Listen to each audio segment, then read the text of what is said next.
Oke, baik, berjumpa kembali dalam video saya. Kali ini kita akan membahas tentang model sistem. Nah, model sistem ini masih dalam mata kuliah rekayasa traffic. Nah, kenapa sih kita harus membahas tentang model ataupun sistem model? Nah, kenapa? Kita harus tahu bahwa sistem kan digunakan untuk melayani sebuah proses.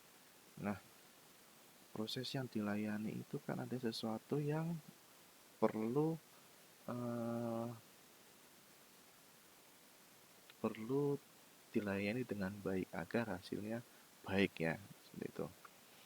Nah, dari sistem tersebut kita harus bisa memodelkan ataupun bagaimana sih model sistem yang model yang baik untuk sistem kita terkait dengan adanya sebuah proses pelayanan.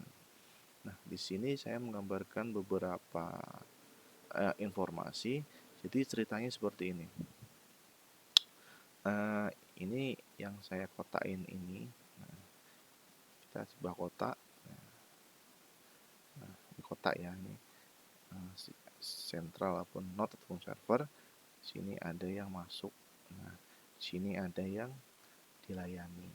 Nah, seperti itu ya. Nah, ini gambarannya seperti ini. Nah, ini ada yang masuk berupa lambda ataupun laju kedatangan. Nah, seperti ini ya. Oke, ada yang masuk nih. Masuk ke mana? Ke sentral kita ataupun sistem kita. Nah, di sentral sistem kita ada yang namanya buffer ini, dan ini ada namanya antriannya ini ataupun kondisi pendudukan saluran. Nah, di dalam saluran ada beberapa server dari server pertama hingga server N ke N. Nah, di dalam server tersebut ada namanya kanal kan untuk melayani beberapa panggilan. Nah, jadi ceritanya dalam gambar ini kita punya sebuah sistem, ada laju kedatangan sebesar lambda, nah masuk ke dalam sensor kita. Nah, dan jika dia dapat dilayani dengan kondisi tertentu, dengan syarat tertentu, dia akan keluar sebagai traffic I kan. Nah, seperti ini. Dan bagaimana jika tidak bisa dilayani ataupun kondisi tidak bisa dilayani, ya trafficnya ada yang dibuang ataupun R. Nah, seperti itu.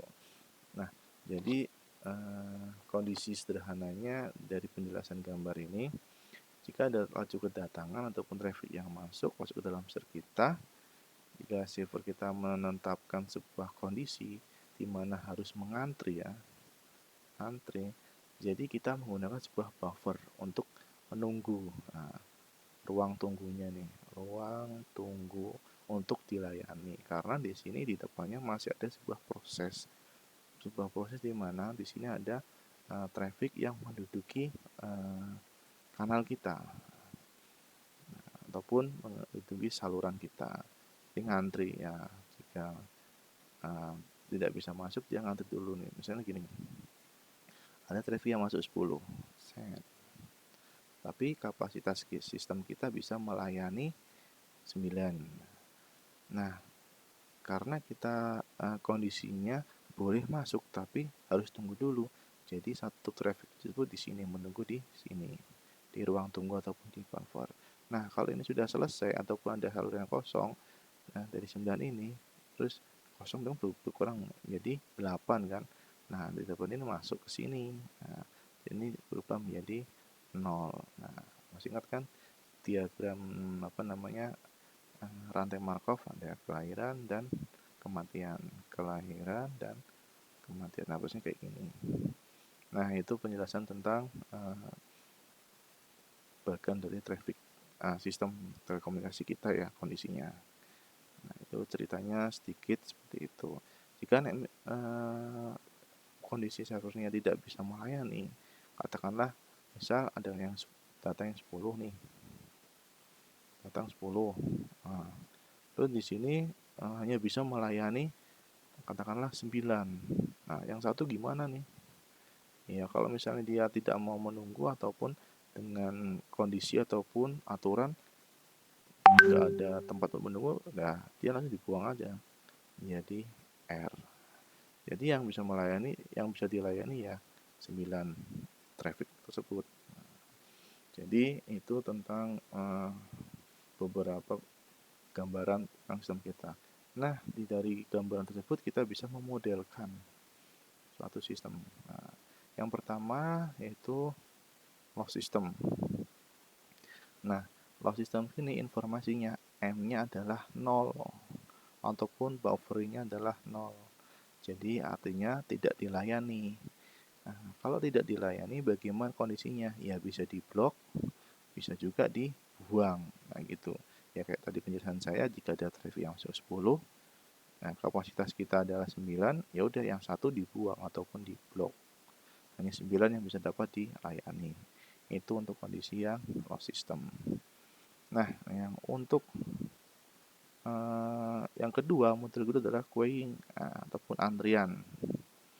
Nah, kondisi M-nya gimana ataupun buffernya tak hingga. Jadi tidak ada yang dibuang dan tidak ada yang diblok. Kondisinya mengantri terus queuing. Nah, jadi ini asumsinya kalau misal server itu adalah kapasitas storage kita ya. Nah, kapasitas storage kita itu tidak ada yang dibuang, tidak ada yang diblok, terus ngalir, terus menunggu terus prosesnya. Ya nanti lama-lama perut kita kan jadi begah, nggak enak. Itu pun kaitannya dengan server kita. Kondisinya seperti itu terus menerus, tidak ada yang dibuang, tidak ada diblok, jumlah antriannya tak hingga banyak sekali prosesnya. Sehingga ya ini menurut efisien ini tidak bagus karena akan mengakibatkan server menjadi rusak ataupun jebol. Nah, karena prosesnya terus menerus. Nah, untuk menyikapi kondisi kenapa harus di loss, kemudian ada antrian. Nah, dibuatlah kondisi yang ketiga seperti ini. Kondisinya adalah ataupun modelnya adalah mix, campuran antara loss dan queuing ataupun mengantri. Nah, di mana kondisinya buffer kita yaitu kondisinya antara 0 hingga tak hingga. Sehingga kondisi jika server kita sibuk, nah, bisa mengantri dan bisa juga untuk di blok. Jadi ini lebih efisien.